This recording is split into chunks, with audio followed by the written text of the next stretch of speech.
umpisahan natin doon sa nangyaring insidente sa EDSA busway na very clear na yung si De Vera Lim ay lasing. And yet, ang ginawa sa halip na i-turn over sa PNP ay sinamahan sa BGC, hinatid siya, naging driver at bodyguard ang mga taga-DOTR. Driver at bodyguard dahil iminaneho ng Coast Guard yung sasakyan papunta sa kondo niya at nagsilbi na rin bodyguard. Anyari, nasa halip ay itinan over sa PNP para gawin yung narapat at sampahan ng kaso,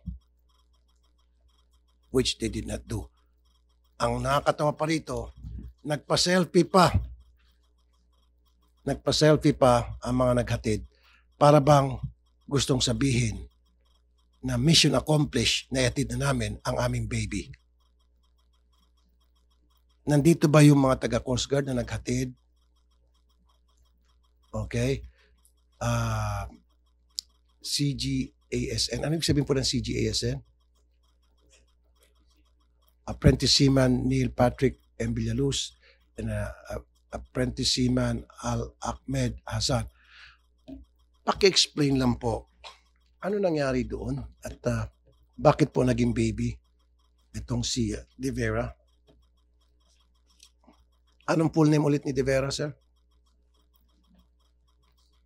Christopher Lim De Vera. Good morning, Mr. Chair. Pero bagong lahat, kasi paulit-ulit tinatanong ng mga netizen dun sa mga comment section. Asek Jose Lim, are you related to Christopher Lim De Vera? Mr. Chairman, I'm not related to you, Mr. Chairman. Not related whatsoever? No, not related. Kapilido lang ng Lim, middle name niya. Yes, Mr. Okay. Chairman. Thank you. Thank you, Asek Lim. Proceed. CG Patrick Villaluz. Good morning, Mr. Chair. Good morning, ma'am, sirs. Nung madaling araw po ng July 28, nagpaalam po kami na magkakain po sa aming PIC. Personal in charge sa team po namin at sa team leader po namin na sa SAIC. Nung natapos na po kami, Mr. Chair, na kumain, pabalik na po kami sa station namin sa Ortigas.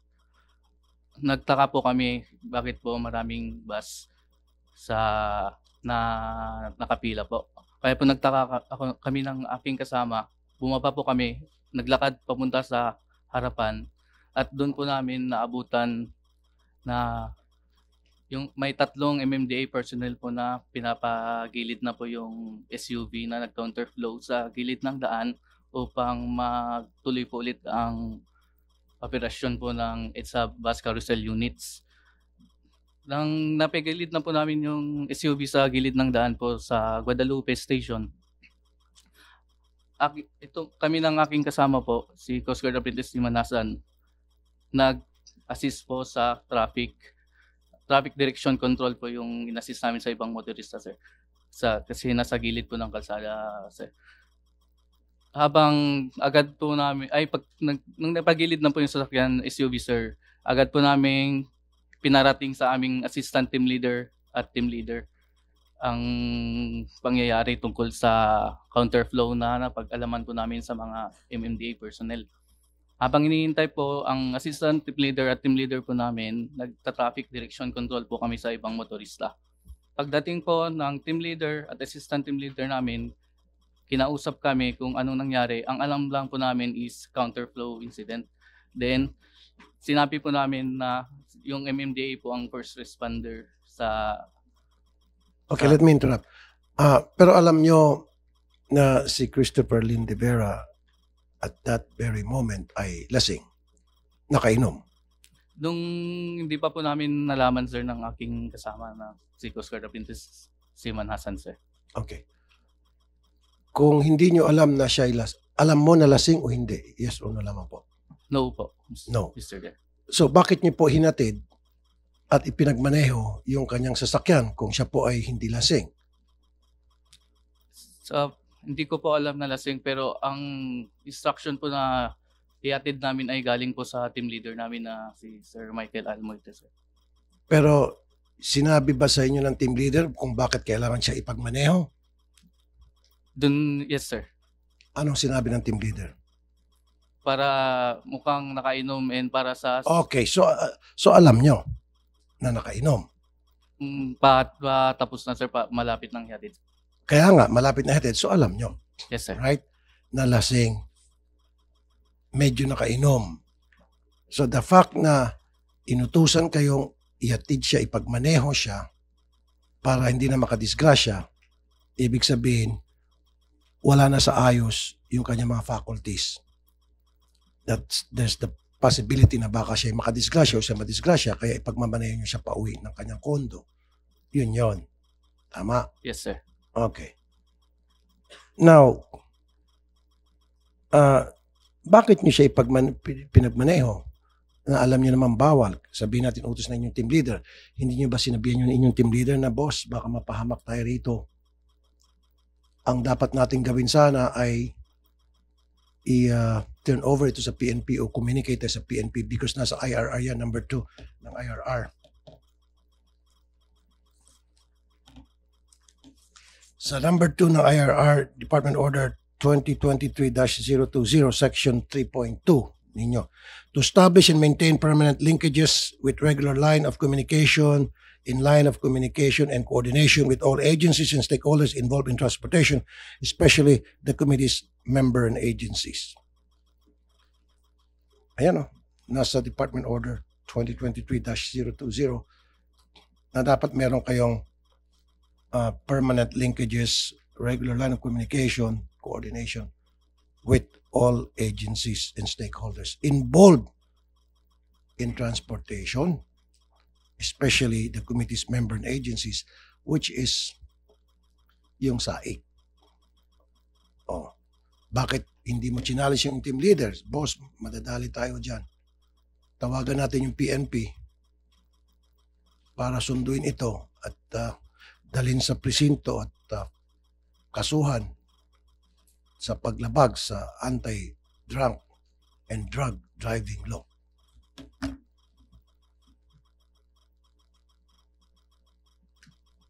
Good morning, Mr. Chair.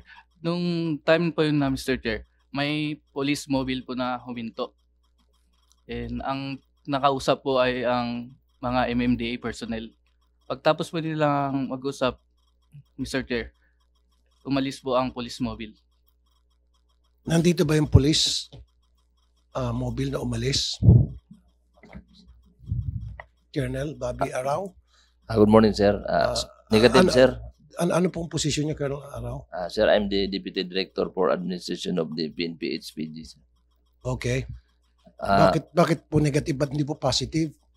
Sir, yung police po na nag-responde, sir, is under ng Makati City Police Officer.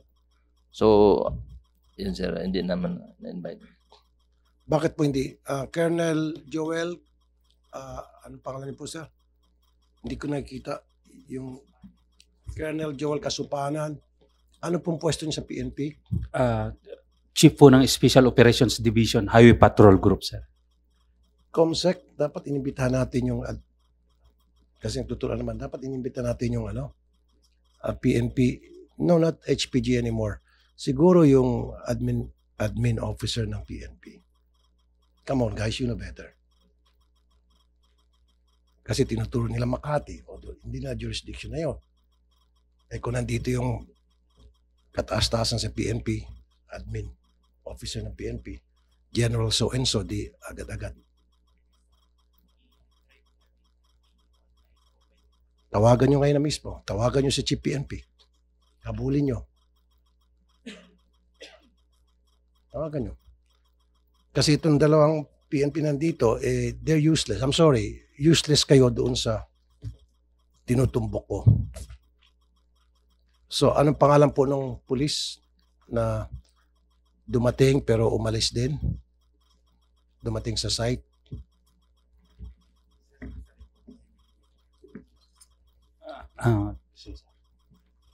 Sir, nasa report yata ng MMDA yan, sir. Okay. Sige, turo sila. MMDA, anong pangalan ng police? He was already there. And alam naman siguro niya na meron tayong anti-drunk and drug driving law. Sa halip na parang chismoso lang, nakimarites lang, and then, may lasing ba dyan? Nag-resist ba yan? Nung sinabi hindi, sige, alis na ako. Magkape muna siguro ang nasa isip niya or tumbongga or something like that. Good morning. Ito na pala yung mga police. It's here. Okay.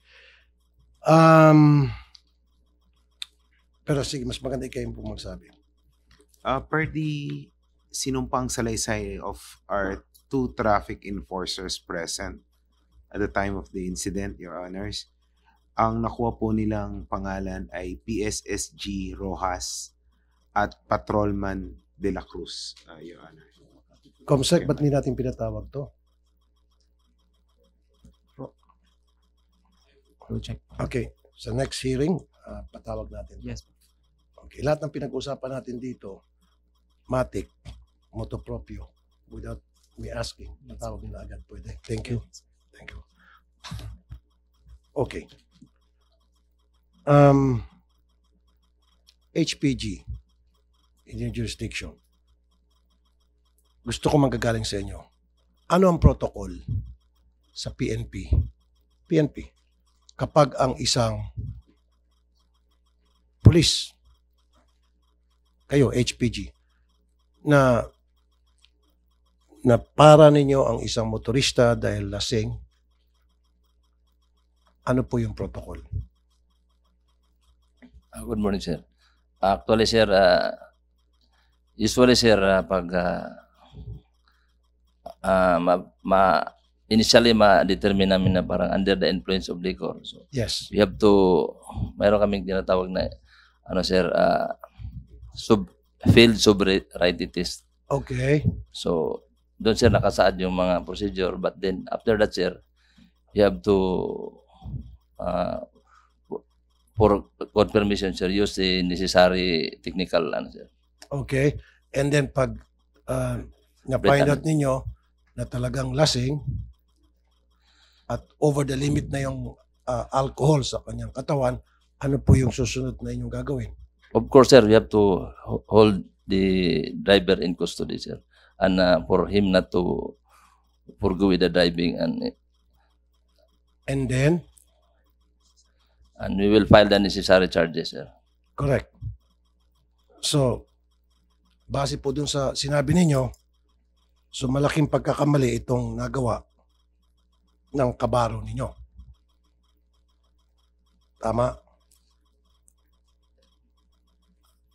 Yes, sir, but accordingly, sir, yung I know, sir, I can speak for ano nangyari, pero yung based on ano, sir, ang SAEC daw, sir, sila na daw bahala. No, sir. Gusto ko lang sa procedure, sa protocol. So therefore, base po dun sa mga sinabi ninyo, yung pong dalawang pulis,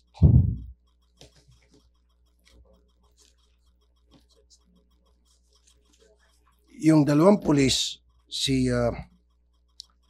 PSSG, Police Staff Sergeant Rojas and Patrolman De La Cruz, hindi sumunod sa protocol, gumawa sila ng mali. Yes, sir, nakikita namin, sir, may pagkukulang po yung tropa namin sa baba, sir. Okay. Yun ang gusto ko. Na at least, inaamin mo ngayon na yung kabaro ninyo ay nagkaroon ng pagkukulang, which is hindi niya ginawa yung binanggit ninyo. Diba? Mga binanggit yung sobriety test, and then technical test, and then dalhin sa presinto, file appropriate charges. Okay. Thank you.